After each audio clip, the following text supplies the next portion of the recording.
Hey traders, I hope you're doing well. Today, I want to go over some of the ASFX entries that presented last week.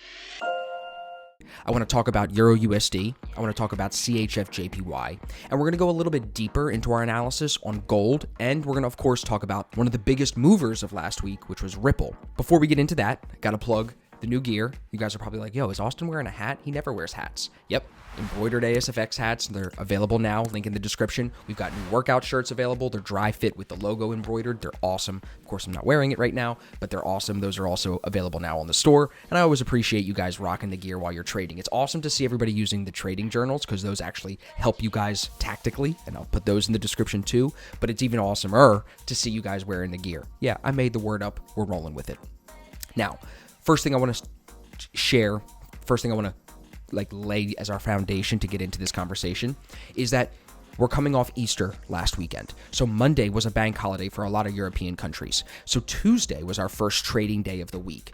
That's because most bank holidays I don't trade. You just find that there's very low volume, and low volume can actually increase volatility, meaning there's bigger pins, more uncertainty in the market because the big players, the big banks, they're closed. They're not moving money around like they typically do.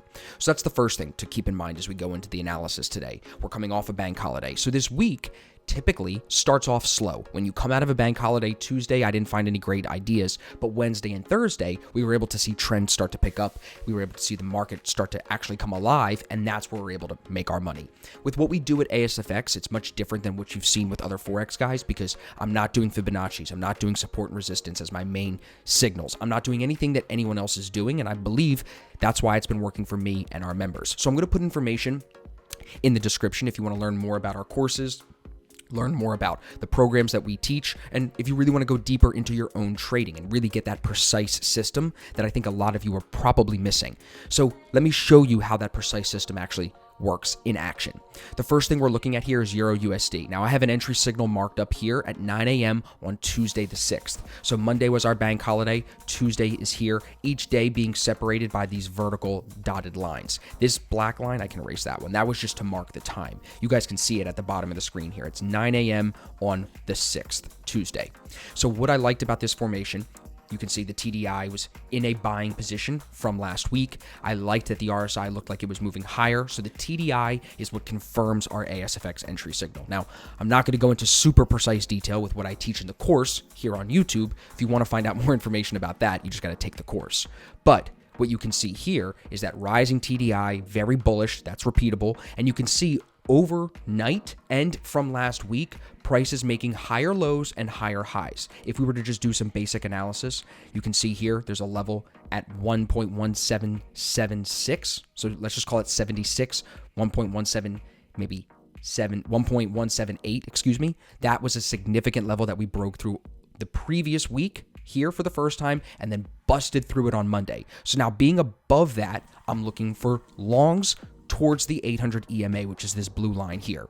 So when we see this break, not just for a new high of day, but past Monday's high, which would then make it a new high of week here at 9 a.m. on Tuesday, that's what gets me interested technically. Now, I'm not going to just jump in because it's a new high of week. We need the candle formation to be proper, which it actually is in this situation, and we need the TDI value to be proper. So once all of that is in line, then we can justify it as an ASFX signal.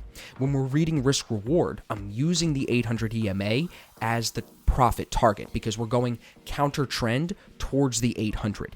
If we're in full trend, the 800 EMA would be on the bottom for longs. If we were going in a downtrend, the 800 would be on top. So here, it's actually showing you that overall, the trend on Euro USD, if you looked at it, you can see it's been in a downtrend since the beginning of March. So we're going counter trend towards that 800. But even so, with risk at the bottom of that entry candle at about 25 pips, 24.9 pips, you're getting over 2.5, almost 3R if it does make it to that 800 EMA, which it does the next day. So this is a really beautiful swing trade. And notice the next hour after you took the entry, bullish. The next hour, it sat sideways, but then it was bullish, bullish, sideways, bullish, bullish, bullish. The next 7 hours through that day, through Tuesday into Wednesday. And just notice also, it holds the 8 EMA really well, which is telling you to stay in the trade as it makes its way up to the 800. It actually ends up going through that and giving you over 3R. So even if you were a little late on this trade and you entered a little higher, I don't always recommend that, but you're still able to get 3R from Tuesday into Wednesday. And as you can see, even on Thursday, it popped a little higher. Now today it's pulling back. Of course, at the end of the week, we're starting to see things reset themselves. But this was the Euro USD ID on Tuesday that a lot of members in our group chat took advantage of. And it's awesome to see this because just last week, Jerome was making money short, leading some of the guys in our group chat in this trade here from the Asian session down on I think this was on a Tuesday or a Wednesday into Thursday. So again, a 2-day swing trade, but here it's going short following that trend. And then a few days later, now that the short trend ended, we were able to identify a long opportunity the opposite way on the same pair. So this is a really awesome A1 setup. And again, I teach exactly how to take this entry, how to determine the grade, if it's an A setup, a B setup, or a C setup, and where to put your stop loss, and what the TDI formation needs to look like. All that is taught in the course. And I don't want to like shamelessly plug the course all the time, but I have to keep some of the information proprietary, right? Now let's look CHF JPY. It's very similar. Monday into Tuesday here. Tuesday, this breaks for a new high of day, new high of week. If we just look back here, this is the high of day right here, set at 6 a.m. on Tuesday. You can go back to Monday's high right here. That was the previous high of week set the night before. And what I really like about this is if you go back into the previous week. So if you go back to last week here on the 31st of March, look at that high set in at 117.60. It used that high. Let me just erase these to make it clearer. Once it broke Monday night, it held above it and it used that high as like a springboard to accelerate to the upside following the overall trend. So here, over 2 days, you're risking 21, maybe let's call it 22 pips. 22 pips risk, it goes 56. It's over 2.5 R before it comes all the way back down towards your entry. Now, the way that we teach you to manage the trades in our course, your stop loss would have been locked in profit here. You would never lose money on this. You would be piecing yourself out of this. Some of it you would close at 1 R, which would be like right here, right? You risk 21. When you're up 21, you take some off. Then at 2R, that's like right here, take a little bit more off here, and the stop loss is being moved up, and all of that is explained in the courses. And I've even talked about that in some of my other YouTube videos.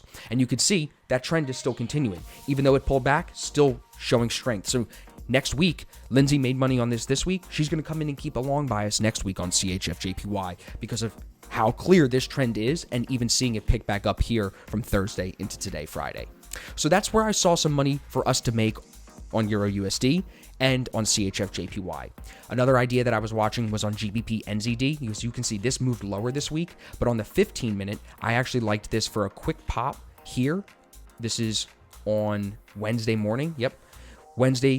Tuesday night, we saw a huge drop. Wednesday, that oversold RSI sets us up for some divergence, and we were able to identify a long opportunity here from that low, and that's 100 pips right back up to the 800 EMA, which is a great rip, only to see it come right back down. So notice how that day, where I was able to identify a long opportunity, it didn't last. That short trend, after it broke 1.97 here on Monday, it broke 197, retested up towards that zone here, came right back down and moved lower all week. So the trend here was no longer up, even though last week it looked like it was going to continue to move to the upside. It didn't. So you don't stay stubbornly long biased. You continue to look for opportunities, but if it's not going to work out, meaning trend wants to hold that 800 and come lower, these EMAs want to stay in a downtrend, you can then switch and stay short biased. And look at how clean it moved yesterday, holding the 800 EMA. You saw some really powerful moves this week too. If we look at ADR, we turn on the ADR tool, look at EuroCAD. Go back here. Monday, not so much. Only 65 pips at ADR. It literally just touches its ADR. But Tuesday, 66.8 was ADR, and it goes way through that, going over 120 pips on Tuesday. So then ADR moved up to 83, from 66 to 83. The next day, Wednesday, it still goes over ADR. So then Thursday, ADR is up to 91. Now today, because it didn't move much yesterday, today ADR is 87. So you've seen ADR go from 66, 65 up to 87, as high as 91 in 1 week, all behind just some volatility on the euro pairs. You can see Euro CAD move strong, and Euro GBP had its best day of 2021 so far. It moved a little bit over 1%, 1.2% here on Tuesday. So you have Monday, the bank holiday, ADR is at 37. Next day, ADR is at 34, and it moves triple that. The next day, ADR is up to 49, goes through ADR again. The next day, ADR is at 58, touches ADR again. So now you can see average daily range increasing behind this pair each day, which tells us that There's more money involved in it. It's making bigger moves, which I normally like. I don't like to trade ADR at 34 pips. That means top to bottom, the average it moves is only 34 pips. So unless you can go in with a tight spread and find tight risk reward, it's not that easy to make money. But if you've got a 60, that's still kind of low. 100 pip ADR, like let's look at Gbp AUD, 119 pips. That's great. If I can find a 20 pip stop on that, that's great. You know what I mean? If it has enough room to move still in that day. But I like bigger ADR pairs. So that's that side of things. Let's move over. I want to talk about gold and I want to talk about Ripple. So let's just go to gold on the daily time frame. I have a level marked off that I think is the most important level that we should be paying attention to on this. Now, this goes all the way back to March of 2020. This is when we hit 1678 and pulled all the way back down to 1457 very quickly within just a couple of weeks. After that pullback, we saw a very strong bull run off the 200 EMA. It increased about 42% in just under 140 days. So a strong move on gold. But since then, all it's done is move sideways and come lower. Back to this 1678 level. Let's just call it 1680. If we can see gold hold 1680 as it moves back up towards 1900, 2000, maybe 2100, which I think is inevitable within the next year or two, we're going to look at this and say, wow, that was so cheap. I think we just have to keep in mind how these significant levels are respected. We had an issue with it in the past. We broke above it and used it as support most recently. Now being back to it, showing a bounce here in the beginning of March, another bounce here at the end of March. I would say that if we can hold 1680, call it 1700, you're going to see gold continue to move to the upside. Now let's also just quickly look at Ripple. Ripple had a big push, if you remember, last November going into December of 2020.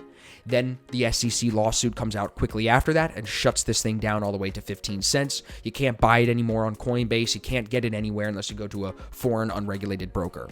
I held mine in Coinbase. I never sold. I just held through because I've seen a lot of these companies deal with the SEC lawsuit stuff and it blows over. They're able to win. And as you can see, since that, Ripple has done really well. Now back at $1.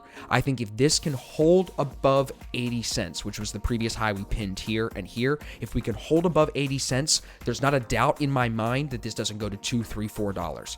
Again, my thoughts with these cryptos is right now, the only one I'm holding is a little bit of Bitcoin and the Ripple coins that I've been holding for a while. You got to hold it for the long term. That's the only way to see this stuff potentially pay out to the extent that we want it to pay out. Is Ripple the future? I have no idea. I'm never going to pretend to know that. But I think if you can afford to put money into something and leave it alone, some of these cryptos have amazing upside potential. So that's my thoughts on it. Across the stock market, a pretty quiet week. SPY breaking to new all-time highs above 400 and holding. Again, it's hard to see this thing coming down. Look at the TDI. This buyer sentiment goes back to May of 2020, that yellow liquid 50 holding in the buy zone. Nothing here telling us that this is anywhere near being done rising. Now, as I say that, watch this be the top and us see a huge pullback. But when that happens, we're going to be ready for it. As we saw here during the coronavirus pullback, when we broke the 50, I was tweeting saying it could go to the 800. I didn't know it was going to go that far beneath it. No one knew that. But as this happens, those are great buying opportunities for people that can hold for the long run. So right now, it's probably not the best time to throw a bunch of money into the stock market, in my opinion. That's why I'm sitting on some cash. But when we pull back to the 50 or even the 200, that's where I'm really going to get interested. If we could pull all the way back down to the 800 here, even if it lasts for a year, hold it. Get in at a cheaper price and be there in 10 or 15 years when it's at 500, when SPY is at 550 or 600. That's my plan. Get in closer in threes and hold it till I have kids and it's going to be over 1,000. SPY will be over 1,000. So that's my thoughts on the week, everybody. Going into next week, always check Forex Factory. That's how you know when the bank holidays are coming. You can click here on this little arrow. It'll tell you right away what do you got coming up. Sunday, we've got Chairman Powell speaking, looks like at 7 p.m. Starting the week, we've got some CAD high impact news, some USD core CPI numbers. Not a ton of stuff, though. Powell speaking again on Wednesday. Not a ton of stuff next week. No bank holidays. Friday looks really clean. Thursday looks really clean. So I think next week will be a really, really strong trading week. Normally, the first week of the month is always the slowest. Not only that, first week of the month, then coming out of a bank holiday, it's typically going to take a little bit of time to pick up. So hopefully next week we can find more opportunities like Euro USD and CHF Jpy to take advantage of those easy to identify ASFX entries.